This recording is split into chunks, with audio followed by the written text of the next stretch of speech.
dal leen ak jàmm ñu xëy taxani nag yéenekaay xëyandoo ku nekk nag ak fa nga xëye ak fa nga xëtee nag ubbil yéenekaay bi di Vox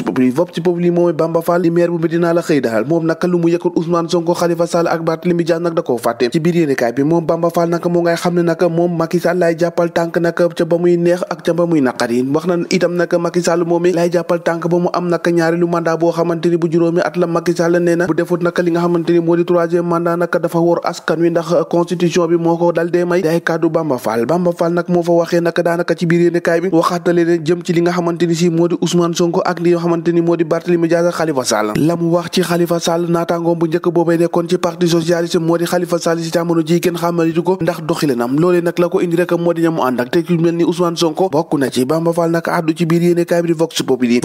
adduwaat ci leneen ti moo di rek Mali gannaaw nag bi nga xamante ni si xoj nañ leen lu yàggee-yàgg CEDEAO nag dal dinaay tekki xoj boobee nag dindi embargo ba teral yéenekaay di ko expliquer te naan nag sommet ordinaire boobu CEDEAO naka sanction yi nga xamante ni si moom la ñu tegoon rek ci ndoddu Mali naka del nañ koo dindi naka décision boobee naka daal nañ koy dégg désormais naka chose faite naka mbir ma mujjee nañ koo def CEDEAO yëkkati na sanction économique financière bi nga xamante ni moom lañ laloon ci ngoddu Mali rek ci jamono joojee naka yéenekaay bi ne tabaski crise nag tabaski boobee naka daanaka moo accéléré li nga xamante ni moo di levée de sanction boobee nga xamante ni tegoon nañ ko ci réew Mali ubbil yéenekaay bi Le Soleil ne ko nii naka soulagement maanaam péex am na ci diggante naka Dakar ak Bamako ndax naka li nga xamante ni si moo di embargo boobee mag ak nag bi nga xamante ni najoon nañ ko réew Mali naka mujjee nañ koo teggi ba mu set wecc naka yéenekaay bi ne ab note woo xamante ni jot nañ ko déjà naka mu nga xamante ni si moo di opérateur économique sénégalais Mor Talla Kane nee na naka moom Sénégal naka moo ci ñàkk lu baree bari ndax looy xool naka li ci bari ci ay millions naka ñàkk nañ ko ci boobule embargo yéenekaay bi di laaj ca la dikkaat nee na sanction boobee nag levé nañ ko Mali mun naa nooy ci jamono ji ndax frontière ubbi nañ ko tribune yéenekaay nee na tabaski bi nag ci jamono ji moo gaawantu naka ouverture frontière boobee waaw da cee baax nag ndax nit ñi mun a dem mun a dikk tribune yéenekaay bi dikkaat ci leneen nag te moo di rond-point gàddaay rond-point boobee naka gaa yaa ngi koy seetaan waaye moo ngi bëgg a jeexal askan wi accident ci kaw accident loolee nag la yéenekaay bi xëy tubbee ni nee na foofee nag ab deewukaay dëgg nag moo nekk foofee wax ci politique ak direct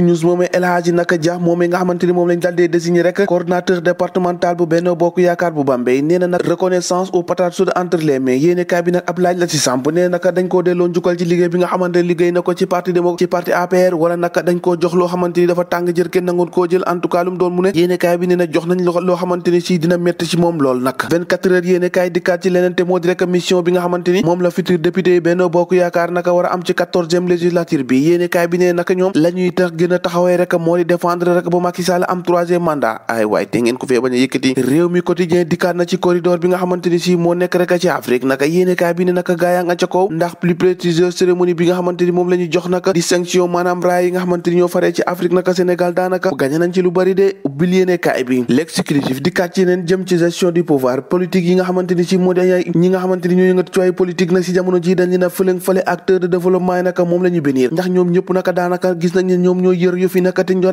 ci wàllum koom-koom ñoom ñoo koy dugal ci réew mi leneen du dugg ci réew mi nag te loo xamante ni kenn xamee ko ubbil yéenekaay bés le jour moo di rek élèves yi nga xamante ni ñoo ngi dëkkee yàq école yi gannaaw ba ñu tëjee naka ndax lycée Ousmane Sembène bu Yoff nag naka gone yi def naka dal dinaa yéeme lool yéenekaay bi xëy na dikkaat naka ti mbir moom mi nga xamante ni wàllum ñàkk yar dëgg moo ci dal dee lalu Ousmane Dieye fukki at ak juróom-ñett rek la am doon def 4e dal dinañ koy arrêté ministère nag lañu ko tuddee moo di njuuma naka ci nasaraan moo di monstre noonu lañ ko tuddee ndax jëf ju ñaaw ji nga xamante ni jot nañ koo def ñeneen ci ay naataangoom naka dal dinañ identifier ba teg leen loxo ministre boobee naka dal dina wax ne naka sanction yi lu mu laaj rek danañ ko ci jël ay waay gone yi waay jàngatuñu source a moom xëy na dalal Lassana Gagny Sakho moom mi fi nekkoon directeur bu ONAS naka jàppale naka la mu wax suñu naataango yi moo di fi mu ne nii naka la muy considéré boppam rek moo di membre bu Pastef ay waay soppeekoo gën a gaaw critique yéenekaay dafay dalal keneen moom itam gannaaw ba ñu tekkee ndoomo tànk Abdoulaye Diouf Sarr moo fi yoroon naka ministre bi yam lépp lu jëm naka ci wàllum paj meeg paju mi naka ci réewum Sénégal nee na daka ci biir yéenekaay wax na ci lu bari nee na ambition bi mu am rek moo di ambition politique am moo di fexe rek boo Benno Bokk Yaakaar am nam wax na itam ci premier magistrat bu Ndakaaru nee na Barthélémy Dias nee na nag moom moo war a fexe rek boo jagal image u Ndakaaru te moytu yenn yi Sud Quotidien moom mel ni sax bàyyeegul Yewwi Askan Wi ak seenu kasarol yooyu nga xamante ni daanaka dafa kasaaroo nee na du top au flop nag ndax bu njëkk ba gañe woon nañ ko waaye ba ca topp moom dañoo nax saay naka kasaaroo kenn génnul yéenekaay bi di Sud Quotidien ca la xëy di xëy Le Quotidien xëy naka wax ci wàllum tàggat yaram ak président Casa Sport di Seydou Sané moom naka daanaka lépp la nekkoon ca xelam wax na ko naka wax na naka ni mu def rek bu gagné championnat bi ak Casa Sport bi nga xamante ne ren ji def na ay jaloore yu baree bare waaye itam académie de foot et le Sénégal naka loolu itam Seydou Sané dikkaat na ci l'absence de Sonko ci stade ba da ci jamono ji nga xamante ni ñoo ngi jox naka waa Casa Sport seen Ibrahima ana lu tax rek Sonko ñëw Seydou Sané xëy na ko gox ci biir yéenekaay bi Le Quotidien ñu des